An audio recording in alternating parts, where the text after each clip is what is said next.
Halo Sobat Sehat semua, Assalamualaikum warahmatullahi wabarakatuh. Salam jumpa kembali dengan saya Sugito di channel Berbagi Sehat.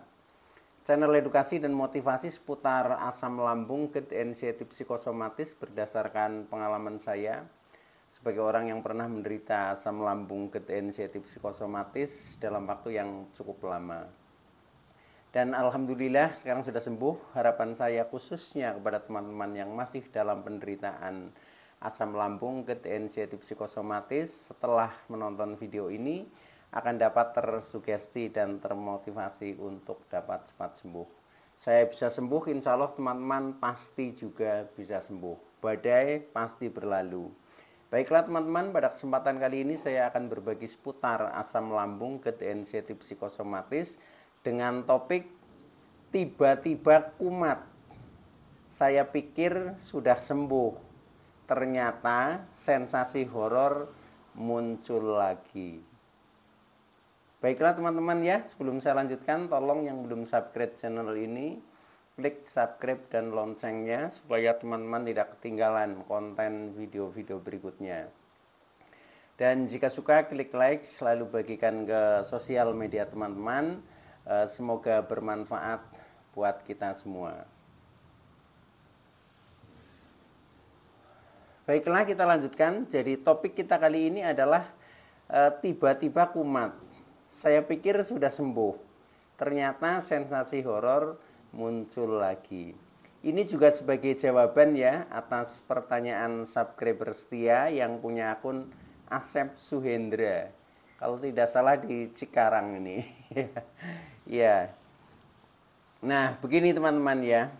Ini agak santai aja karena saya ini sedang istirahat sebenarnya ya. Tadi baru pulang kerja, kemudian mau aktivitas di belakang itu, tapi hujan ya. Ini suasananya lagi hujan hingga daripada tidak ada aktivitas. Nah, ini saya menyapa teman-teman jauh lebih penting.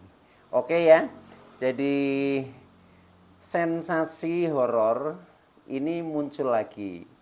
Padahal waktu itu ya beberapa hari yang lalu ini kita merasa sudah sembuh ya, sudah pede, sudah bisa beraktivitas kemana-mana. Nah, tetapi tiba-tiba kumat.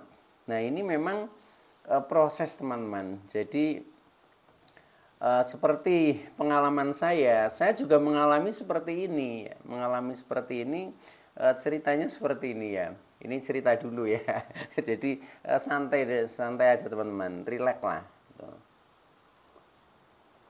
Nah, waktu itu ya, saya itu sekitar 1 bulan ini perasaannya sudah sembuh, sudah sensasi juga jarang sekali muncul. Kalau toh itu muncul juga sensasi yang ringan-ringan biasa ya, sehingga tidak sampai menimbulkan kepanikan atau kecemasan ya. Tetapi nah setelah 1 bulan itu saya merasakan nyaman ya. Nah kemudian ada undangan ya, istilahnya kondangan kalau di sini ya. Undangan kondangan ya, menghadiri resepsi teman-teman.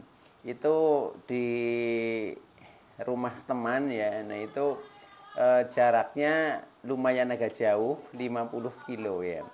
Nah itu waktu itu saya masih agak ragu ketika pergi agak jauh. Tetapi pada saat itu saya beranikan diri. Nah kemudian saya nyupir sendiri ya, mengendarai mobil. Kemudian saya membawa teman-teman yang lain ya. Jadi satu mobil itu penuh ya, berarti sekitar 6 orang itu. Nah waktu itu saya berangkat dengan percaya diri ya, pokoknya saya pasti bisa gitu. Nah setelah itu, nah ini saya berkendara sekitar 1 jam ya, jadi jarak 50 km. Nah itu kurang lebihnya 1 jam, tapi karena itu jalanan juga agak padat ya, karena waktunya siang hari, sehingga lebih dari 1 jam. Kalau normal sebenarnya dengan kecepatan 50 km per jam ya 1 jam nyampe ya. Tapi ini karena di kota melalui banyak lampu traffic light ya sehingga sering terjadi kemacetan itu. Nah akhirnya di perjalanan nyampe 1,5 jam itu. Nah begitu sampai di sana ya, sampai di lokasi saya masih pede ya, masih pede karena belum ada apa ya, belum ada sensasi apa-apa ya. Saya merasakan sudah sembuh karena sebulan juga sudah netral ya, sudah tidak ada sensasi.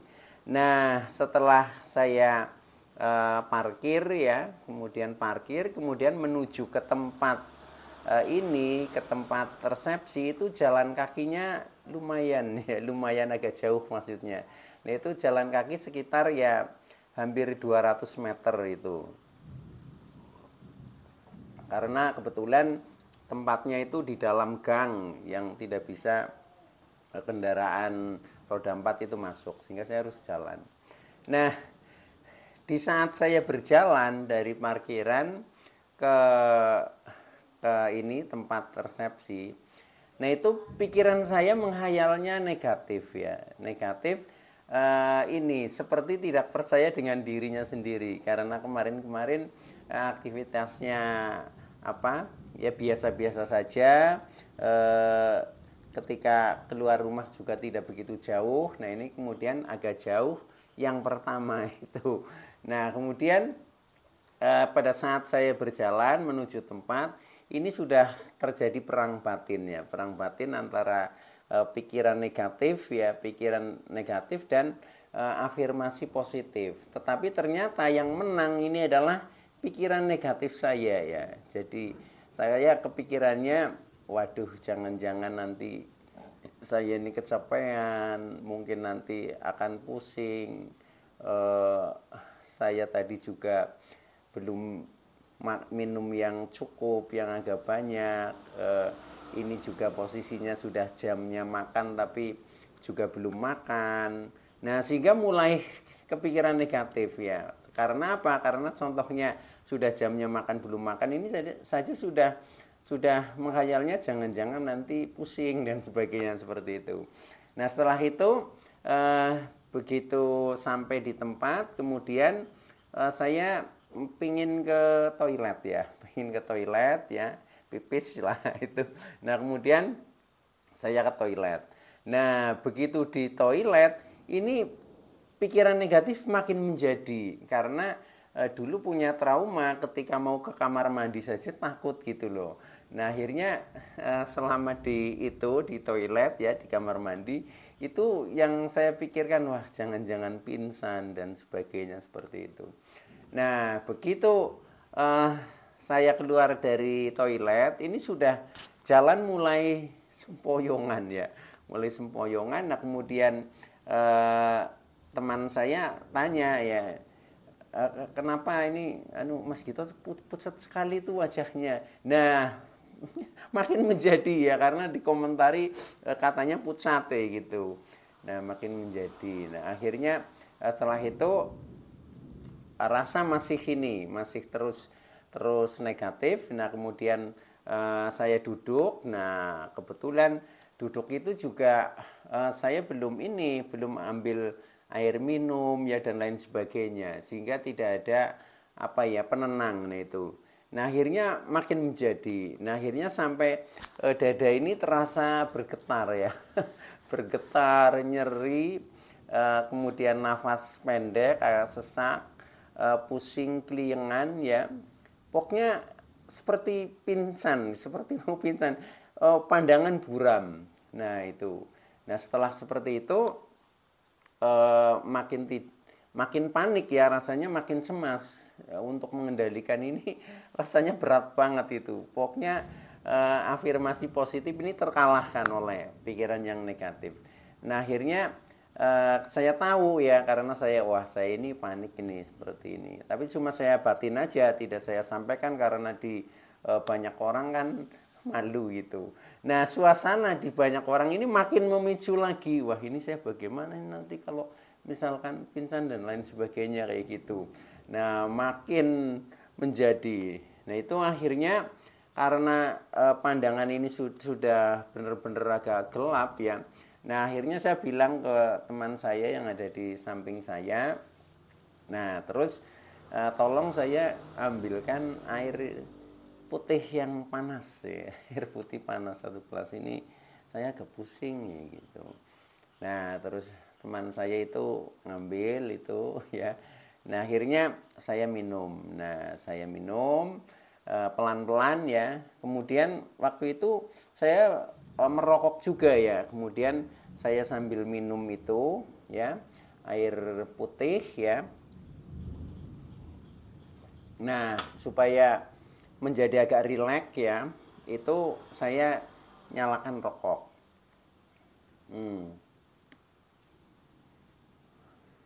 Nah, walaupun sedang tidak karu-karuan, saya menyalakan rokok.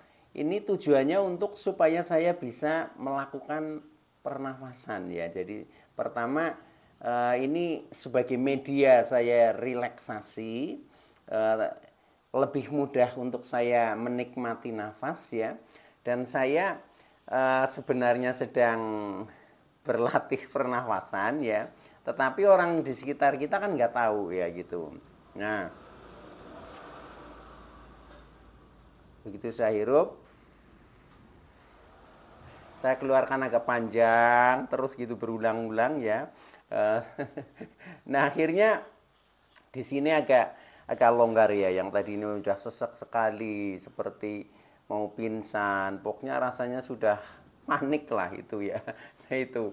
Nah, tapi karena kita mengetahui, oh wah ini saya sedang panik, saya ini sedang cemas. Nah akhirnya saya berusaha mengendalikan. Nah setelah saya kendalikan, setelah saya minum, kemudian saya merokok, kemudian saya berusaha menikmati nafas ya sebagai ini apa pernafasan. Kemudian saya minum sampai habis 1 gelas itu. Nah akhirnya agak longgar ya, agak longgar. Kemudian setelah itu kita ditawari ini makan ya supaya karena teman-teman juga makan ya. Nah waktu itu karena bentuknya standing party ya, nah itu saya juga nggak ngambil sendiri, saya cuma bilang sama temannya, ya tolong saya ambilkan saja ini. Nah kemudian diambilkan itu. Nah diambilkan kan biasa yang namanya di resepsi itu makanannya sebenarnya banyak makanan pantangan. Nah itu waktu itu yang saya makan hanya nasinya ya, hanya nasinya, karena lauknya itu saya lihat itu berminyak, pedas dan lain sebagainya lah. Pokoknya yang biasanya termasuk jenisnya pantangan. Nah akhirnya saya hanya makan nasinya saja itu.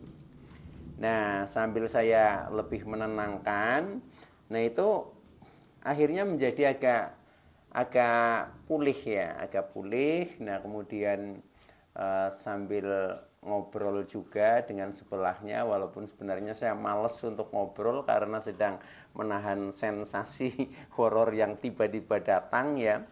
Nah itu, nah akhirnya tubuh masih agak lemes ya, masa lemes, gemeteran. Waduh ini pokoknya saya gimana ini nanti saya pulangnya gitu.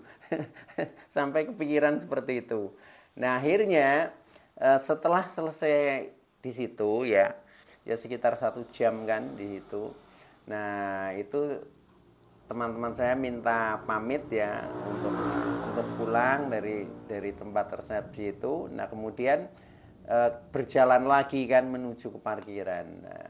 Nah karena teman saya melihat wajah saya mungkin masih agak pucat, terus kelihatannya jalan saja seperti tidak percaya diri. Nah itu dia paham ya apa yang saya rasakan gitu loh. Nah akhirnya tanya, ini gimana ini Mas Gito, nanti pulangnya bisa nyupir enggak? Ah saya kurang yakin nih, tolong sampean saja. Nah akhirnya yang mengendarai pulangnya, yang nyupir yaitu teman saya. Nah ini maksudnya apa? Itu terjadi ya tiba-tiba kumat teman-teman. Ya itu.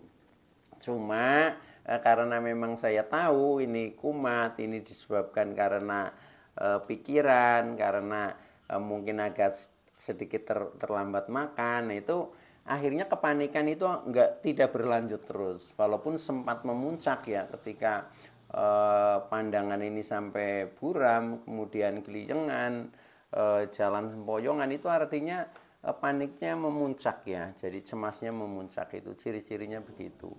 Nah, itu harus diredakan dengan seperti tadi ya, istirahat, tenangkan pikiran, kita lakukan relaksasi, entah itu caranya dengan apa itu. Nah, itu akhirnya saya untuk pulang tidak mampu untuk mengendarai ya, tidak menyupir lagi itu ya, karena saya serahkan kepada teman saya itu. Nah, itu contoh ya, jadi contoh ketika kita sudah merasa sembuh, ternyata bisa saja tiba-tiba kumat ya. Ya, tiba-tiba kumat dan sensasi itu muncul seperti itu. Nah, yang lebih penting lagi adalah ya pahami saja, karena ini memang termasuk bagian daripada proses ya. Proses apa? Proses penguatan mental kita ya, mental kita. Memang yang namanya mental, pikiran ini harus terlatih teman-teman. Makanya dari itu, walaupun ibaratnya kita berjalan tertatih-tatih, nah itu kita harus latih terus ya. Nah, dengan seperti itu nanti mental menjadi semakin kuat itu. Sama lah seperti ketika anak kecil ya, anak kecil balita misalkan disuruh bepergian, kan mereka tidak berani sendiri karena mentalnya memang belum sampai di tahap itu ya. Maka dari itu butuh pendamping. Nah, itu seperti itu. Maka dari itu untuk teman-teman ya, kalau kira-kira beraktivitas agak berat ya, mungkin agak jauh, nah itu perlu pendamping. Itu salah satunya. Tetapi jangan dijadikan ketakutan atau kepanikan ketika sensasi itu kumat lagi ya. Jadi kita pokoknya tenang saja ya, anggap saja itu wajar, badai pasti berlalu ya, gitu aja. Jadi walaupun kita juga menikmati rasa yang betul-betul mengacaukan diri kita ya, bahkan ketika sudah sembuh seperti ini, saya sering tertawa sendiri ketika kita flashback ke belakang. Nah, dulu kenapa sampai seperti itu ya. Nah, itu ternyata memang ilusi pikiran negatif ini lebih kuat ya dibanding dengan batin kita ya. Nah, itu seperti itu. Nah, yang penting pahami saja prosesnya teman-teman. Jadi jangan panik ya, berpikir wajar saja, itu tidak apa-apa ya, tidak apa-apa ya. Yang ditakutkan itu juga tidak akan terjadi, tapi memang sensasinya luar biasa. Nah, itu yang membuat paniknya sebenarnya di situ itu. Tapi setelah kita paham, yaitu kita harus kuatkan mental gitu.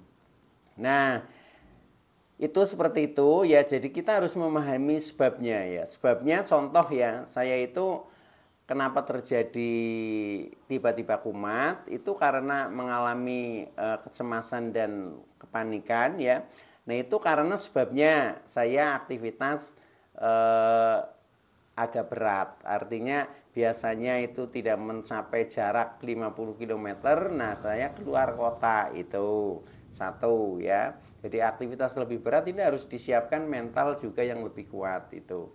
Yang kedua, saya agak terlambat makan dan minum ya, karena ketika mau berangkat ya kurang persiapannya itu ya, karena ini kabar mendadak sehingga kurang persiapannya itu. Maka dari itu bila perlu ya, untuk misalkan berangkat agak sudah dipersiapkan, mungkin saya pakai ini bekal ya, pakai bekal itu. Nah, ini ternyata juga tidak. Nah, itu artinya kita kurang persiapan itu. Nah, secara mental, karena ini baru pertama kali itu, baru pertama kali saya aktivitas sampai keluar kota itu. Nah, sehingga mental itu masih lemah gitu.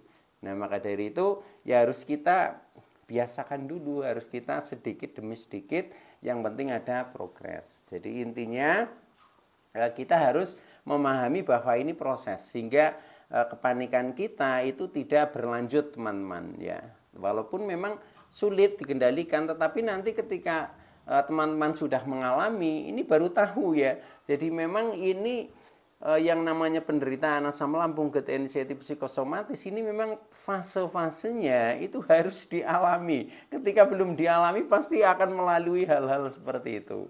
Itu yang saya rasakan seperti itu, dan setelah kita sharing dengan teman-teman juga seperti itu ya. Jadi itu adalah efek dari pikiran kita yang belum stabil, sehingga masih muncul ilusi-ilusi negatif. Nah, yang lebih penting adalah sekarang solusinya ya, solusinya. Jadi solusinya selain kita bantu secara fisik, contohnya menenangkan pikiran ya dengan kita istirahat, kemudian minum air hangat, kemudian lakukan pernafasan ya, mungkin relaksasi dengan mendengarkan musik ya, atau mungkin relaksasi dengan berzikir, berdoa. Nah, itu cukup mengembalikan fokus ya. Jadi yang tadinya fokusnya ke hal-hal yang negatif, kemudian kita menjadi netral, bisa berpikir lebih logis, itu teman-teman ya. Jadi lakukan itu. Jadi ini yang namanya mental, pikiran ini memang harus selalu diupdate teman-teman ya. Jadi mental, pikiran ini harus selalu diupdate supaya menjadi lebih positif. Nah, cuma permasalahan update-nya juga harus lebih kuat ya, karena kita dihantam terus dengan ilusi-ilusi yang negatif. Nah, update itu bagaimana caranya? Yaitu dengan cara afirmasi positif ya. Afirmasi positif artinya kuatkan sendiri mental kita sendiri ya. Contohnya ketika mulai ada sensasi sedikit saja, kita langsung afirmasi positif ya. Misalkan ada sensasi muncul, nah kita langsung langsung afirmasi. Jadi contohnya, alhamdulillah atas izin Allah, walaupun ada sensasi, saya tidak apa-apa, saya baik-baik saja, faktanya saya sehat walafiat. Selalu seperti itu ya. Dengan seperti itu nanti ya betul tidak akan terjadi kepanikan. Jadi ketika itu ada ya sepertinya sudah masa bodoh ya. Jadi makanya masa bodoh juga termasuk afirmasi. Sering saya afirmasikan, ketika ada afirmasi saya katakan masa bodoh dengan sensasi. Sensasi hanya numpang lewat. Faktanya saya sehat walafiat. Seperti itu ya, selalu diketukan ya. Kalau diketukan ini seperti ada getaran ya. Karena kepanikan ini sumbernya di sini ya. Bersemayamnya itu di situ. Kalau sudah seperti itu, kembali ke atas menjadi pusing seperti itu. Itu yang saya rasakan begitu. Maka dari itu selalu saja afirmasikan kata-kata yang positif, insya Allah mindset kita akan menjadi positif, maka tubuh responnya juga akan positif. Artinya kita akan baik-baik saja. Walaupun sedikit ada muncul sensasi, itu wajar teman-teman, karena kita manusia ya, sehingga tidak lepas dari perasaan. Tapi yang terpenting kita bisa mengendalikan. Itu kuncinya sembuh di situ teman-teman. Oke ya. Jadi itu dulu yang bisa saya sampaikan. Kurang lebihnya mohon maaf. Mudah-mudahan teman-teman yang masih dalam penderitaan asam lambung, gerd, anxiety, psikosomatis akan segera sembuh. Saya bisa sembuh, insya Allah teman-teman pasti juga bisa sembuh. Badai pasti berlalu. Oke, terima kasih. Wassalamualaikum warahmatullahi wabarakatuh.